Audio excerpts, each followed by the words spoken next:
So tell me, what do you think of orange? There are so many different shades, and I think it's a color that either you really love or maybe you're not a huge fan of.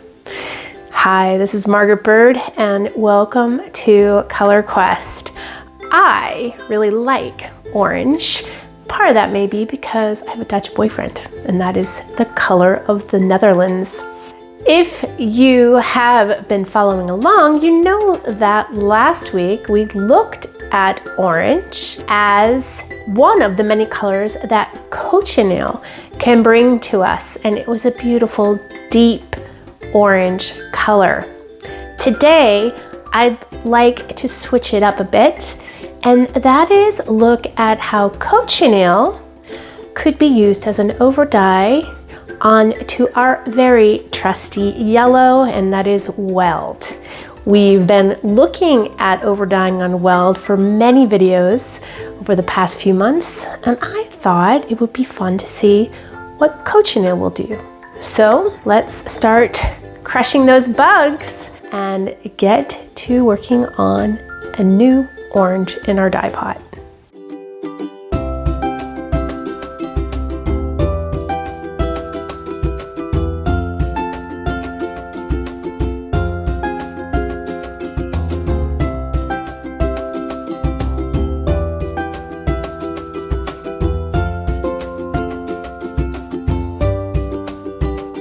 So if you go back to last week's video, we shifted cochineal, which is pH sensitive, using citric acid in order to take it into an acidic realm and welcome orange. We got a beautiful color. A little lighter version on the cotton, but overall a really lovely orange. And as you may recall, a few weeks ago, we looked at madder to overdye weld to also bring about a new flavor of orange. And in fact, we got two different shades by simply leaving one set of fiber in the madder longer. So cochineal, as you know, has more of a cool tone in the pinkish realm. So it's going to potentially have a different result if we overdye it on weld. And the madder is a warmer red already sitting in the orange realm. So I thought it would be kind of cool to see how those two colors, cochineal and weld, would come together and bring about a brand new color for us. So here is the weld plant. You can see it dried. I have the flowers, the stems, the leaves, all included. I get mine from Botanical Colors, as I do with lots of things, but this is actually local to Washington. I should see if I can find it fresh at some point.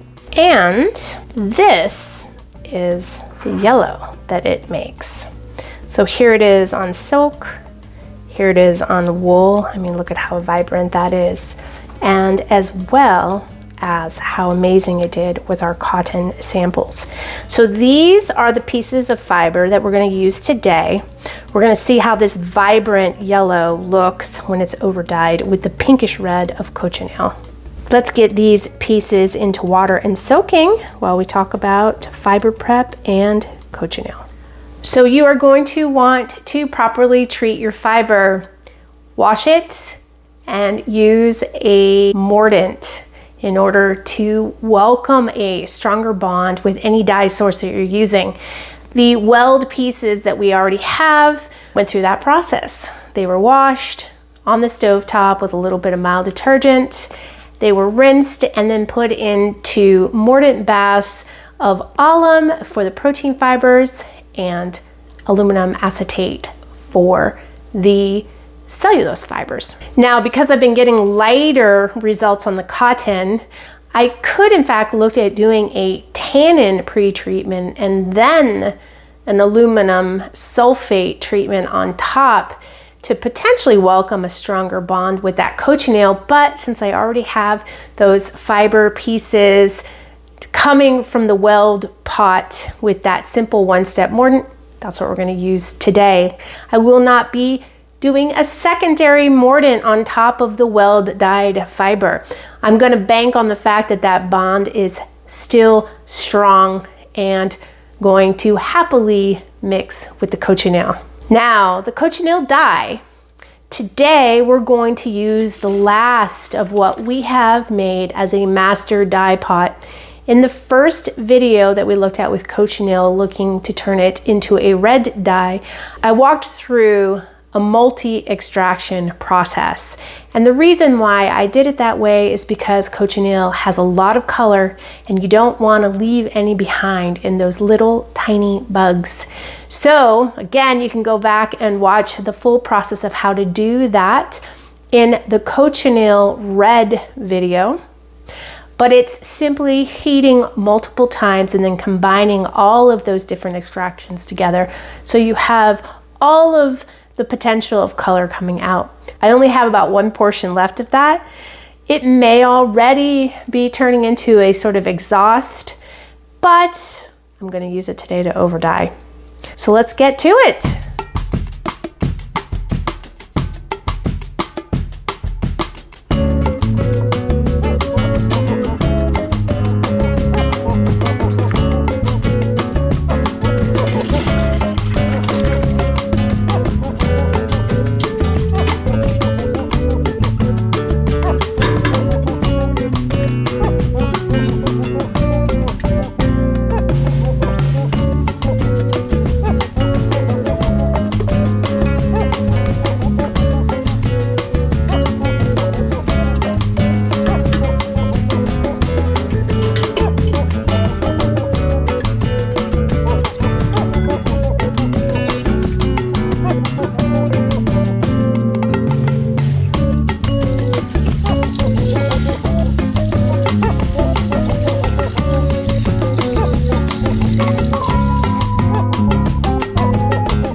Well, based on the results, I'm thinking that that cochineal dye is definitely losing some of its oomph. You are always welcome to make a fresh pot. I was trying to be efficient and have one master pot for several videos.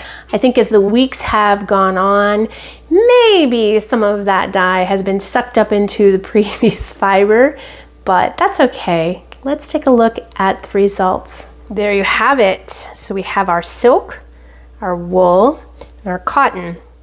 Now, let's start with the cotton. Unlike the last 2 weeks, this color is definitely darker, but I can say that that has to do with the power of weld. You saw that cotton piece before. It was quite vibrant. It's a lovely light shade of orange. Now these, look at this. I mean, that orange is fantastic. You can really see the yellow undertones, the strength of the weld, but it is a super vibrant and lighter orange, as well as the silk. Both lovely results. Now, let's take a look at those compared to last week. So here's what we dyed last week by using an acidic shift with the pH modifier. So next to this, it looks very red, but it still has a lovely orange undertone. Look at the difference. I mean, that is like night and day. And look at those two.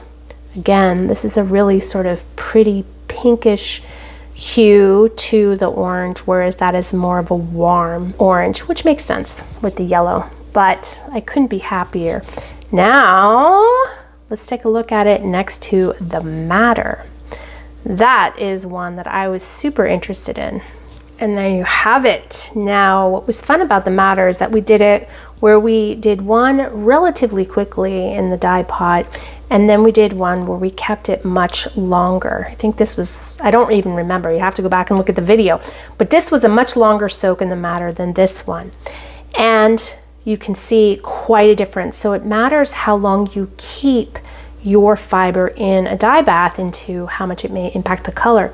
Now look at this compared to today's. This is the over dye using Cochineal today on Weld, and this was the over dye with a very short amount of time in the dye pot using Mortar. The silks are very similar in color, as are the cottons. This is a little bit darker, but still that warm tone. The wool, though, is very different. This ends up coming into a much yellower version, so it's a lighter application across than this one. This is almost like your true middle of the road orange. This one is a little bit more yellow, both vibrant and beautiful. But wow, what a result, right? Look at that. So you can get such a wide variety, and all with overdying on Weld. And since we're talking about orange, this being the Mortar over the Weld, I thought it would be worth looking at last week's orange that we made using a pH shift with simply Cochineal. These two colors are very similar, very, very similar. I would say that we got a darker color in our shift using citric acid with the Cochineal versus the Mortar over dye. However, look at this. That yellow of the Weld just really started off with a stronger, deeper color. So when we overdyed with the Mortar, it was just stronger. This with a shift, very, very light.